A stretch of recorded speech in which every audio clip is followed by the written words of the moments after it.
E então diz aqui que as irmãs, já lemos, que as irmãs enviaram a Jesus este recado. Não diz por quem. Portanto, porque isto é uma narrativa teológica, literária teológica, não é uma reportagem jornalística, não é um relato histórico, é uma narrativa literária ou teológica para nos revelar, portanto, tirar o véu e a gente poder ver o real, para lá da encenação com que nós andamos sempre a ver o que supomos que é o real e não é. É o manto ideológico que cobre o real e que está a impedir que a gente o descubra. Porque ele é tão hediondo que sempre se apresenta travestido de outra coisa. Porque ele sabe que é hediondo, ele sabe que é mentiroso, ele sabe que é assassino, mas tem de se apresentar com aquela pompa e circunstância para as populações, os povos, dizer: ah, sim senhor, que bom, e até gostar, e até irem oferecer-lhes as filhas, os filhos, para que o sirvam, para que sejam agentes também dele, que protagonizem aqueles papéis, que estejam naqueles lugares e tal, em vez de querermos que as nossas filhas, os nossos filhos, sejam simplesmente humanos, iguais a Jesus, como Jesus, o mais possível como Jesus. Ora bem, e então as irmãs, diz aqui na narrativa, não é uma reportagem jornalística, diz aqui que enviam a Jesus este recado: Senhor, aquele que amas está doente. Não diz por quem é que enviaram. Foi se calhar no vento. No vento.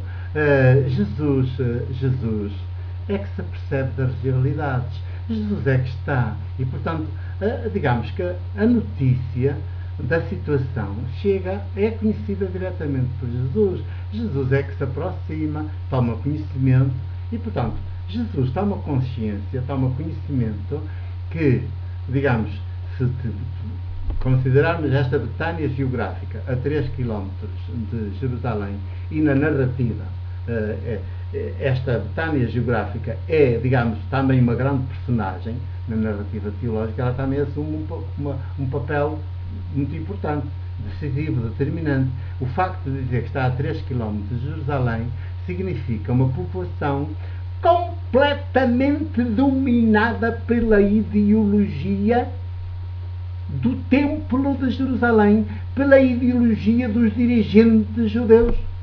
Está completamente possuída dessa ideologia. A população está ali completamente esmagada. E por isso, nesta situação, mesmo geográfica, o chefão daquela população, chamado Lázaro,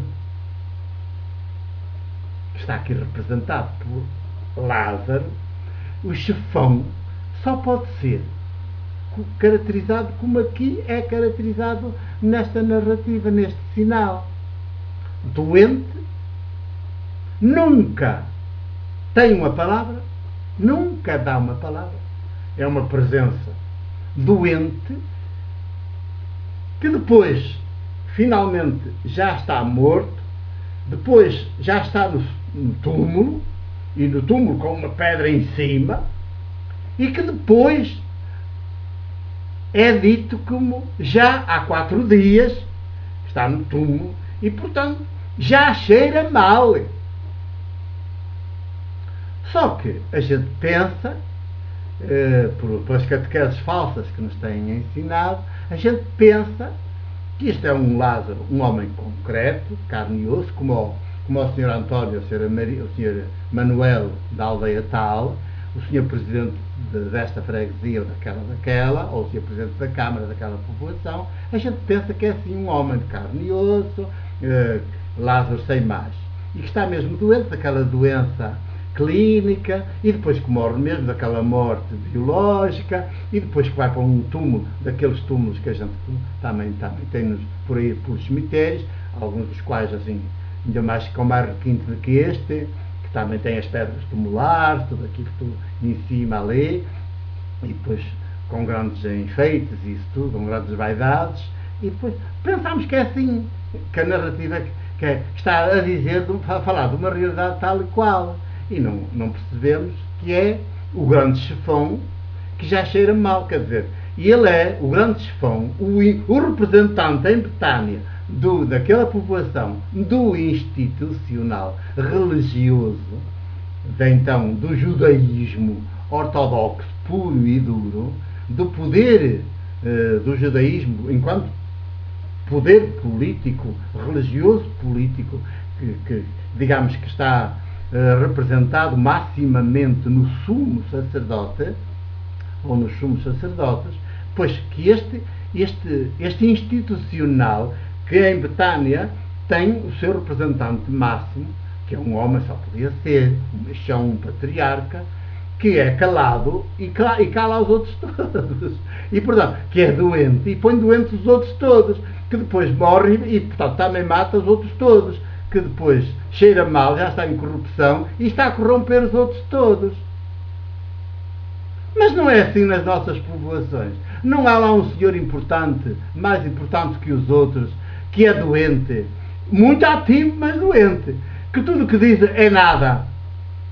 Tudo o que diz é nada em termos de verdade. Tudo o que diz é nada. Portanto, é tudo mentira, é tudo entretenimento, é tudo para nos desviar, para nos distrair do real. Não está sempre lá um senhor assim. Na área do religioso, eclesiástico agora, e na área do poder político, e na área do poder financeiro. Não há sempre lá um Lázaro, um tubarão, um machão, um importante.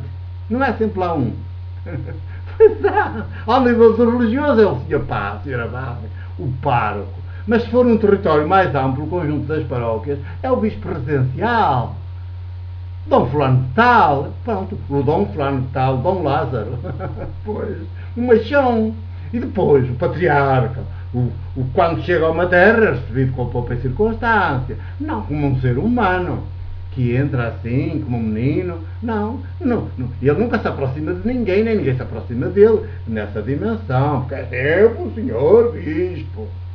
É sempre, mesmo quando ele tenta fazer-se assim um bocadinho mais, as populações, é sempre o senhor bispo, portanto, fazem ali o papel enquanto ele lá estiver e é sempre à espera que ele se vá embora depressa, que é para tornar ele ao seu natural. Porque ele estando, faz tudo hipocrisia, estão todos hipócritas perante ele, mas vocês nunca viram isso. São todos hipócritas, andam todos a fazer de conta, à espera que ele se vá embora depressa, que é para voltarem ao seu natural. E no fim diz, até que enfim que ele se foi embora e a gente agora já pode voltar a ser o que é um bocadinho mais nós próprios, com mais naturalidade, já podemos voltar a dizer as nossas asneiras, os nossos palavrões, já podemos, pronto, já deixámos de fazer este papel perante ele. Nunca viram isso, nunca se deram conta disso. É o Lázaro. Pois é o Lázaro aqui deste sinal que está aqui a ser falado. Ora, mas se o institucional eclesiástico vai-nos dizer estas coisas, vai dizer que a narrativa teológica é assim e que este que está a representar o figurão em cada povoação, pois, nas três dimensões do institucional, que é o religioso, hoje religioso eclesiástico, e depois o poder político e depois o poder económico financeiro, a gente abre logo os olhos. E então vamos começar a olhar para a nossa terra, a ver quem é na nossa terra, na nossa aldeia, ou no nosso concelho, ou no nosso distrito, quem é que está a fazer quem ou os cães que estão a fazer os cães que estão a fazer este papel, e a viver, a protagonizar, a ser os agentes agora, que são os Lázaros, que são este Lázaro. Pois. E assim, muda tudo, como estão a ver, como tudo é diferente. E como então a narrativa, como o sinal, vai pôr a nu todas estas coisas aldrabonas, mentirosas, institucionalizadas que estão aí, e que a gente, ingenuamente, e também criminosamente, porque há sempre um crime por trás, há quem trabalhe para que nós nos mantenhamos nessa ignorância e nessa ingenuidade, nós ingenuamente acatamos, respeitamos, queremos e até às vezes perdemos a vida para defender aquele institucional, pensando que estamos a dar a vida e estamos a ser enganadinhos. Já